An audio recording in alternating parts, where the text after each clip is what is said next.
জাতীয় দলে মনির পারফরম্যান্স কেমন হবে, ভালো নাকি খারাপ? বিস্তারিত জানতে সম্পূর্ণ ভিডিওটি দেখতে থাকুন। আসসালামু আলাইকুম প্রিয় দর্শক, সবার কি অবস্থা? সবাইকে নতুন বছরের শুভেচ্ছা। হাজির হয়ে গেলাম দীপ্ত টিভির নিবেদিত মাসুমির জন্য নাটকের 1230তম পর্বে কী সব ঘটতে চলছে তার অগ্রিম খবর নিয়ে। অলরাইট, এই পর্বে আপনারা দেখতে পারবেন অবশেষে আয়ানকে দেখা যাবে সে তাড়াহুড়ো করে রেডি হয়ে এবার মন্ডা ভাই এবং দিলার বেগমকে নিয়ে তাড়াতাড়ি বাসা থেকে বের হবে এবং গাড়িতে করে তাড়াতাড়ি সে স্টেডিয়াম মাঠের উদ্দেশ্যে রওনা করবে। কিন্তু এক পর্যায়ে অনেক বড় একটা জ্যামের সৃষ্টি হবে এবং সেখানে দেখা যাবে অনেকগুলো গাড়ি সামনে দাঁড়িয়ে আছে। আর এগুলো দেখে দিলার বেগম রেগে যাবে।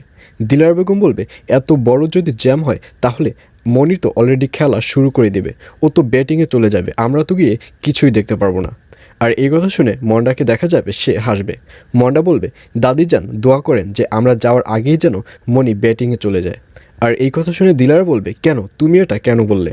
তখন মন্ডা বলবে, আসলে আমরা যাওয়ার আগে যদি মনি ব্যাটিংয়ে যায় তাহলে তো মনি ব্যাটিংয়ে ভালো পারফরমেন্স করবে, কারণ আপনি তো কুফা, আপনি যদি মাঠে যান তাহলে তো মনি আর ভালো পারফরমেন্স করতে পারবে না।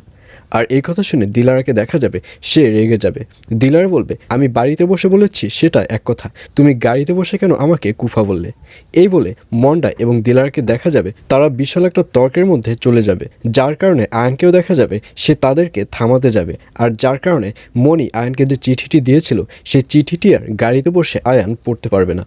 আর অন্যদিকে মনিকে দেখা যাবে সে খেলার মাঠে ফুরফুরে একটা মেজাজে থাকবে, কারণ তারা টসে বোলিং পেয়েছে। এবং নায়লাকে দেখে মনি বলবে, কি ব্যাপার নায়লা, তুমি কি কিছু বলতে চাচ্ছ? তখন নায়লা বলবে, হ্যাঁ আমি বলতে চেয়েছিলাম ওপেনিংয়ে তুমি স্ট্রাইক নিয়ে প্রথম বলটাকে ফেস করতে পারবে, তাহলে আমার কাছে অনেক ভালো হতো। আর এই কথা শুনে মনি বলবে, ও আচ্ছা এই কথা, এটা তো কোনো ব্যাপারই না, ঠিক আছে প্রথম বোলিং আমিই করব, আমি ব্যাপারটা ফেস করতে পারবো। তুমি তো আমাকে খেলার আগেই সব রুলস শিখিয়ে দিয়েছ, তাহলে সমস্যা কোথায়?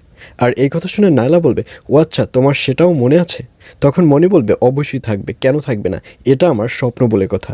এই বলে মনিকে দেখা যাবে সে প্রথম বল দিয়েই শুরু করবে এবং মনির পারফরমেন্স অনেক ভালো হবে। আর এছাড়াও থাকবে আশ্চর্য সকল ঘটনা। সুতরাং সবাইকে মাস্টারবির জন্য নাটকের আগামী পর্ব দেখার আমন্ত্রণ রইল।